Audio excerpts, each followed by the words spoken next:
everyone, it's Janet and welcome to my craft room. Today is video number 3 of my journal that I'm making for Christmas. What's so great about this is how easy it is because Art Impressions has put out a whole die set that is designed to make the book and gives you all sorts of pieces to make your journal with. And it can be really for any theme at all. I'm following the Christmas theme right now. Also that came out with this were new watercolor stamp sets, and Bonnie over at Art Impressions is doing a whole video series on the watercolor stamps, and I'm doing it using Copics. So I'm using this die set. This is the template die set, and again, if you want to see it closer up, you want to see a little more of the pieces, you can go to video 1 for that. And then I'm going to show you the stamps that I'm going to use. Now the first one is one of the new watercolor journal stamps that came out. This is Mailbox Birdhouse set. I'm going to use that mailbox on there and decorate it up with some additional things. One of those additional stamps I'm going to use comes from the watercolor Christmas wreath set from last year. I'm going to use one of the branches from this set to create the garland on the mailbox. And then I've also got a bird that I'm going to use. This one is from set 5041 Snow Friends set. And then I'm going to use a couple sentiments from 5566 Christmas Sentiment set. It's brand new also this summer for 2022, and it's got so many great things you can use in your journal or cards.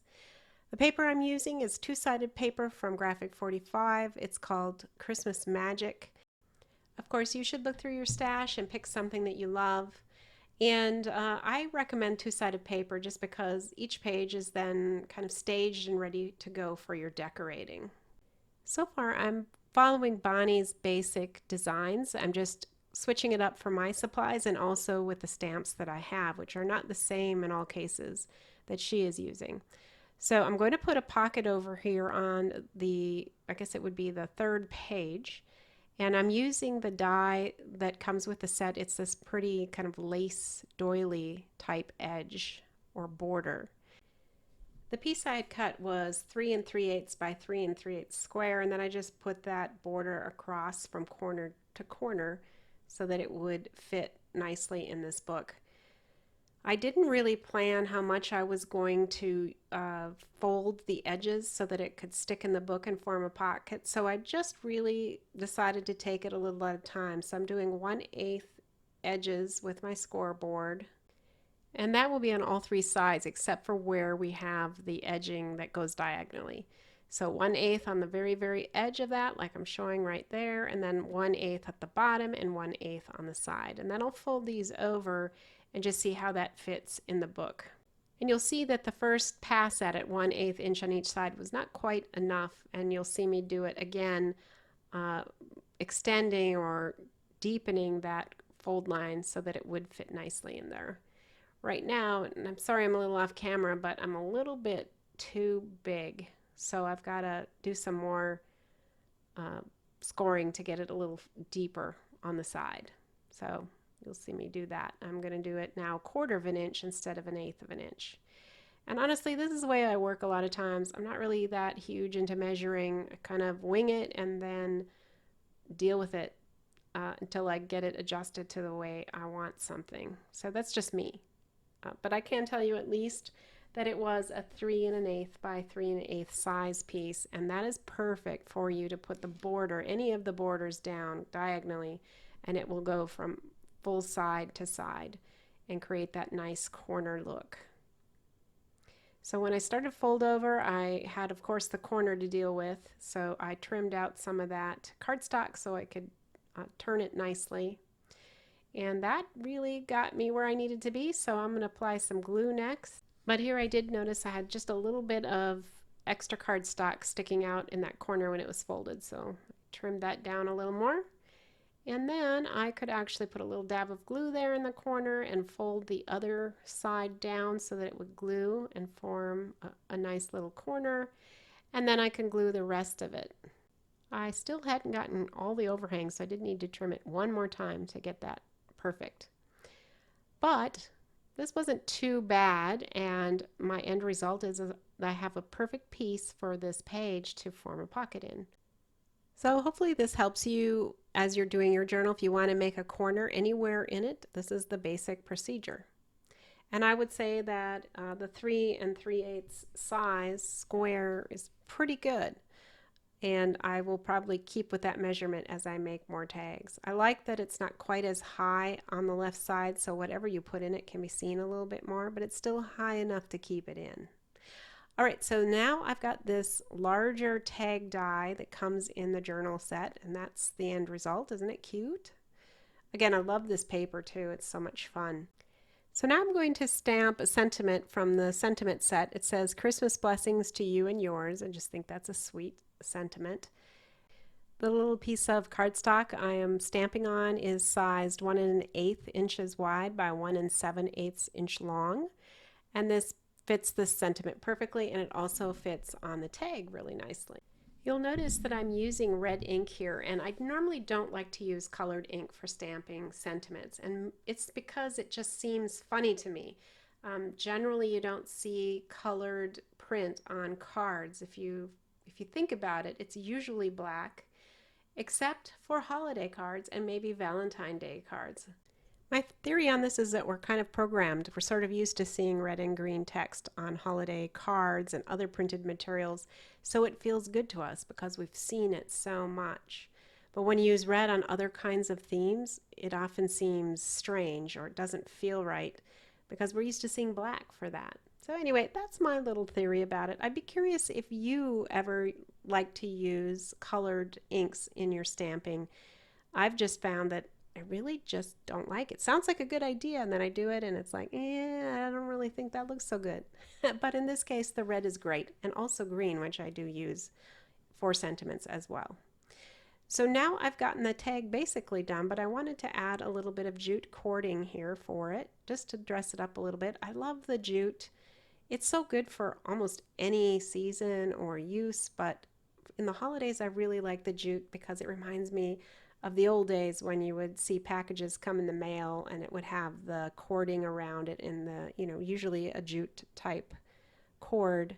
I'm old enough to remember that, although I was really little back then, but I bet many of you remember that, and it might bring you back some happy memories too. So anyway, you can see that the tag is a little too small for my pocket, although you could make 2, 3 of them, maybe even 4 of them, and stash them in here, and it would hold them in place so that your recipient could use them on their packages. But I'm going to make a larger tag, and then I'm going to put the smaller tag on top of it. So to do this, I'm going to decorate a larger tag first with a border on the top and bottom, similarly to how Bonnie did it. This is about 1 inch wide paper, and then I did the border, ran it through the die cutting machine on each side. And then what I'm going to do here eventually, once I decide to, is cut this pretty close to in half. And that way I have a little bit of a border I can put on both the top and bottom of the tag. I unfortunately made the tag just slightly too big in order to cut the border in half and go on each one. So you might want to do that if you're making your own. The cardstock that I made for the tag itself, the base of the card, is 2.5 inches wide, and then it is 3.25 inches long. So that seems like a really nice size to me, and it fits the tag on it quite nicely too. So I'm going to position these borders on the top and bottom of my tag, like I said. So I'll put a line of art glitter glue there, and then I'm going to hold this up. And what I'm shooting for is to make sure that I don't have a scallop that is cut so that it's hanging loose. So that looks a little bit unfinished, and luckily for me, the tag was just the right size that I could trim it and not have like a loose loop hanging there that wasn't attached. Hopefully you know what I mean, but when you trim it, if it's loose, it's just kind of hanging there, and I didn't want that to happen. So like I said, I did get kind of lucky because the measurement just happened to work out. I love a trimmer like this because you can really see where you're trimming, although I did get a little bit of an overhang on one side, which you'll see in a minute, but it's easy to trim that up. Now if you have long scissors, you could use that to trim the edges off this tag too. I only have short scissors, and whenever I try to do the trimming with the short scissors, I get crooked with them. So I need to pick up a pair of long scissors, but until then, I'm just using my trimmer. And you can see how that is going. And here's where I just cut it a little bit too long and it overhung just a smidge. And so it was easy to take my short scissors then and just trim a tiny bit off. And that's all I needed to do. And of course, to make this a tag, I really need to punch a hole in it. So I have a fun little hole punch, and it's actually a heart shape punch, but you could use a circle. I love to use my heart punch whenever I can. I just think it's kind of a fun thing. But I'm using my ruler here to find the 0, and what this does is allows me to mark exactly the center of my tag. So I'm not relying on my eye in this case. I just use that 0 marker to indicate where I should punch the hole. It just makes sure that it actually is right in the middle. And now I'm ready to add my jute again. I'm going to use a fairly long piece, and I will trim it up some, but I want the cord on this to be fairly long. And once that's done, then I'm going to take the tag, the small tag that I made, and I'm going to glue it onto this bigger tag. You could certainly just leave the bigger tag the way it is. I mean, it is pretty. The cardstock, or the pattern on that cardstock, is pretty nice. And you could just insert both of these tags in that pocket. But I decided I would put this tag on another tag and just create a bigger piece. So yeah, you can do anything that you feel you want to do. And you can see that the top of this jute is sticking out the top of my book. I'm going to trim it down a little bit, but it is still going to show. And there will be other things that are going to stick out a little bit. So this will look a little weird here, but as we go, it will start to look better because we have other pieces doing that as well. Okay, so now I have used one of the matte dies in the journal set to cut a piece that I'm going to stamp on. And this is one of the new watercolor stamp sets issued with the journal dies. It's called, again, Mailbox Birdhouse Set number 5575, and I'm using the mailbox here. So I'm first going to set up this piece of cardstock, and this is marker friendly paper. My favorite paper is Express It, and that I just like to use because it blends really well with the Copic markers. It's made for that, and it actually does a very good job. It's not for everybody. You know, people have their own favorites, and I understand that, but that just happens to be mine, so I'll share that with you. So I'm going to use Memento Gray Flannel for this stamp, and I'm just using the gray because it isn't as stark as the black. And I'm going to stamp this off a little bit before I actually stamp it on my piece, just to take some of that ink away. And then I'm going to test it out and see how dark that is. And it's just a little bit too light. I don't want it to be no line coloring in this case. So I'm going to put just a light coating of ink on there and stamp it again. And you'll see it's a little bit darker now. So this is about just right for me. You can see the lines, but it isn't like harshly black. And I think you get a much nicer look with the Copics when you don't have that harsh black line. Just my preference on something like this. And by something like this, I mean a piece where you're using a lot of gray and you're trying to produce a white piece. And so the dark black lines when you're doing white just stand out a lot more, and it just is, in my personal preference, a bit too harsh. So I like to use that gray, especially for pieces that have a lot of white in them. And this piece has a lot of white in them because the mailbox and the post are all white. And we're going to add pops of color with ribbon and a bird and berries, and also the garland itself that we're going to add to it. So the gray will look nice. It will suggest, again, more of that white look. You don't have to do it. You can use black if you want. I'm just giving you some tips in my experience with it. But everybody has their own preference, so that's perfectly fine. You need to do whatever you like best. Okay, so now I'm using F24. This is the same red combo I've been using in the prior videos. So it's F24 for the main shade, and then the shadows are going in with F29. And it's amazing how much a little shading can make something turn into a more 3D appearance. It really is amazing. So I'll put in some of that dark color, then put in a little bit of the lighter again, just to blend it a little bit more. But not too much, because if you overblend it, you lose the shadowing, and that's defeating the purpose. I'm also going to use a red flag on the mailbox. And again, a little bit of shading there and a little more blending. And that's all that will take. So, I mean, this is the mailbox, more or less. It's pretty easy and quick, right? Now I'm going to add in some envelopes, and these are shown in the packaging. And I'm going to draw them in lightly with pencil to pretty much mimic what the packaging looks like. I'll show you that in a bit. And I'm even going to use the same colors they show in the packaging. So I've got a lighter green here. This is G05. And then I'm going to use the R24 for the second letter. And then I'm going to use B23, a lighter blue, for the third letter.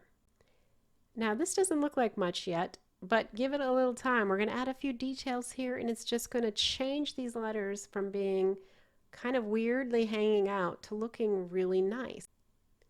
So here I'm using a Pigma Micron 03 fine tipped pen, and I'm just going to draw in the borders of those letters, and I'm also going to put flaps in.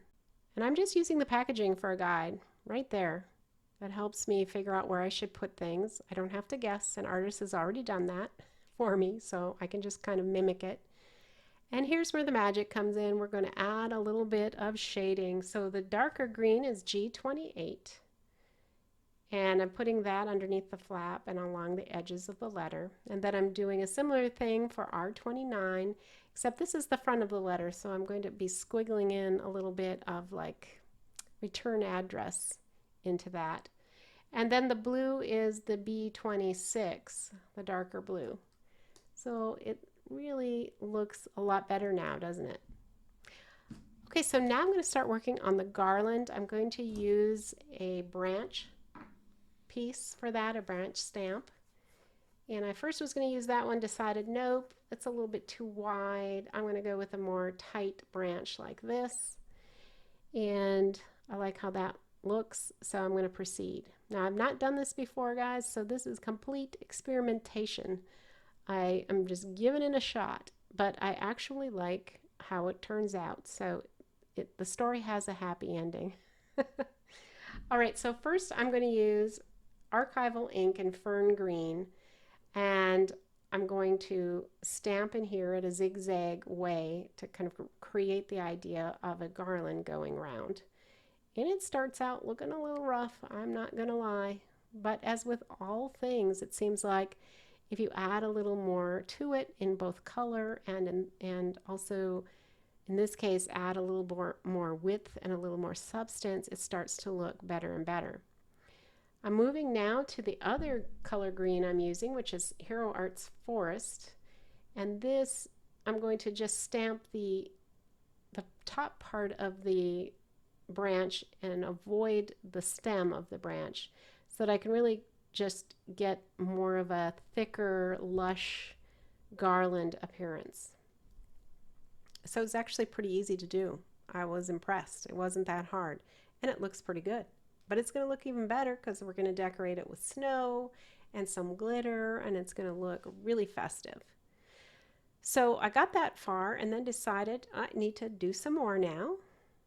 I didn't want it to just hang there, so the next thing I'm going to do is kind of work on it coming up and around the top or the side of the mailbox. And this is similar again to the packaging. So if you're not sure what to do, the packaging that comes with Art Impression stamps are always great. They give you a lot of ideas about color to use, shading, and how and where to place things so that it can look its best. So you take advantage of that. You know, Bonnie, more than likely, I think she does all her stamps herself, all her designs. So she's not a trained artist, but she knows what she's doing. Let's not kid ourselves. And if she's done it this way, it's good enough for other people, believe me. So don't be afraid to use the packaging. It doesn't mean that you're stealing anybody's ideas. You're just using those suggestions and making it your own. So now that I've added all the garland, this image is really coming to life. And to help it even further, I'm going to put 3 little dots representing berries throughout the garland for a pop of color and also just give it a nice Christmassy feel and look to it. Now I'm going to add some snow, and for this I'm using Dr. P.H. Martin's bleed proof white ink and a #1 brush, and I'm just going to dab snow all over the place. Now, one thing I will tell you with this, at first when you put it on, it seems kind of blobby and a little strange. But as it dries, it's just sort of, the edges of this sort of feather out. I don't know how or why it does that, but it does. And it becomes quite soft. So even though you might think you're putting it on just like a big blob everywhere, it's not going to dry that way. It's going to look softer than it does when it's wet. So I'm putting that snow on the top of the garland where it would land if it snowed. And I also put a pile of it on the top of the mailbox. So what do you think? It really has come to life, I think. I did want to add a little more shading where the letters are sticking out, just to give that a little balance, and add a little more shading all the way around the edges of the mailbox to make those edges stand out just a little bit more. But I really like how this is looking so far. I'm going to just let it dry a bit, flicking it to kind of speed that up. I have this little cardinal stamp I'm going to use on the top of it, so once it's dry, I am again using the gray ink and just lightly stamping off. I don't want it to be really dark, and this is dark enough actually, even though it is still pretty light, because I don't want it to interfere with the snow and the branches. I want it to look like he's tucked in there a little bit behind the snow and branches. And you know, this isn't a realistic cardinal stamp. The one in the packaging and the one that Bonnie uses in hers is a more realistic looking cardinal. But this is a cute little fella, and he's got a face with an expression in it, and it's a fantasy cardinal, right? He's wearing a white scarf, but he's so cute. And it may not be a realistic looking cardinal, but it still is a nice touch to this image. And he's just a fat little thing sitting there on top of that mailbox. I love him. He's quite adorable. So I'm going to take some of that black micron ink again and draw in a little bit of black, because they have the black in their head feathers and also in their tail feathers, so I'm just adding that in. And I used a marker for his face. The color was E53 and the orange beak is YR07. And I also then took my Pigma pen and outlined his face just a little bit to make that stand out a hair bit more. And then, as I mentioned, his scarf is just going to be white. I'm going to use a little gray for that, just like everything else. Just a touch. And I will also use the P.H. Martin's bleed proof white and come back and add a little bit of highlight in that scarf as well. So here I go with that. I put a little on his beak, I put some on his scarf, and put it away again for a few minutes. Now I noticed there was a smudge of something or other on this, so I used my sand eraser and tried to get rid of that. I was able to get that smudge a lot lighter, but it's not completely gone. But that doesn't matter a whole lot, because I am going to put in a little bit of a sky background. To do this, I'm going to use BG01 and put squiggles in the background, and then I'm going to lighten those squiggles up with BG000. Primarily I'm going around the edges of what I put in previously to try to feather out and lighten the edges. And this kind of gives you the impression of a faux watercolor background. It's not quite as nice. I mean, I'm not taking the time you would need to really recreate that, but this is a nice touch and doesn't take much time, and it helps fill the background, and it's a nice way to present an image on white like this that is outside. To further feather the edges out even more, I'm going to use the Zero Colorless Blender. And this also will lighten everything up a bit as it dries and soften the edges. The end result is, after it dries, is it looks very soft and nice, and that's what we're going for by doing it this way. And of course, I just couldn't help myself. I had to bring back BG000 and just put in a few additional squiggles. I kind of never know when to stop. It's a curse of mine that I just never stop. And so this still looks nice. It probably would look nicer if I didn't put quite as much in there, but it's okay. And I'm not unhappy. I just should learn to stop. Do you have that problem? I occasionally do. So anyway, I'm going to place this now on the page. We're getting very close to being done. There's just a few touches left to go. One reason I like that wet glue is I can move things around until I'm sure that I've got it in the right place without ruining it. And that's a big deal for me. Okay, now for decoration. I have Nouveau glitter drops here. This is called White Blizzard. The glitter in this is holographic, so you get a little bit of all kinds of colors. You get yellow, blue, a little bit of pink. It's really pretty.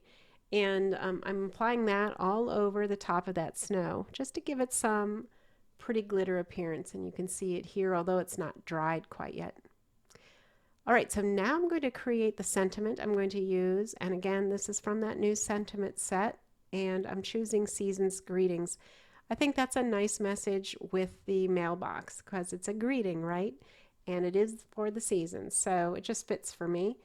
I'm just going to be careful about not, bending that phrase, which it's easy to do when it's acrylic to kind of force it and end up with a curved phrase.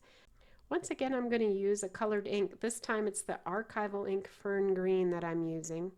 And I'm stamping this at the bottom of a piece of white cardstock I had left over from other projects I've done. And I'm going to dig out this really great flag die that is part of the, you guessed it, the journal die set. There are so many uses for the parts and pieces in that journal die set. It's very exciting. I'm already pulling from that die set a lot when I'm doing my cards because there's so many nice pieces that are just perfect for a smaller format like a card.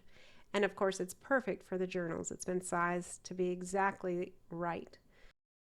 While I'm putting this in, I'm just going to tell you that after I got done with this video, I decided to add a little bit more snow. So I took my paintbrush and the Dr. P.H. Martin's Bleed Proof White and I dotted all over on the background to create the impression that there is snow falling. And you'll see that in the picture, the finished pictures, which I'll flash up here in a moment. Well, that'll conclude pages 3 and 4 of the journal. Thank you for being here today. I hope you had fun seeing what I've been doing with the Copic markers and these great new sets from Art Impressions. Come back again. We'll be back on Friday with the next pages. Bye.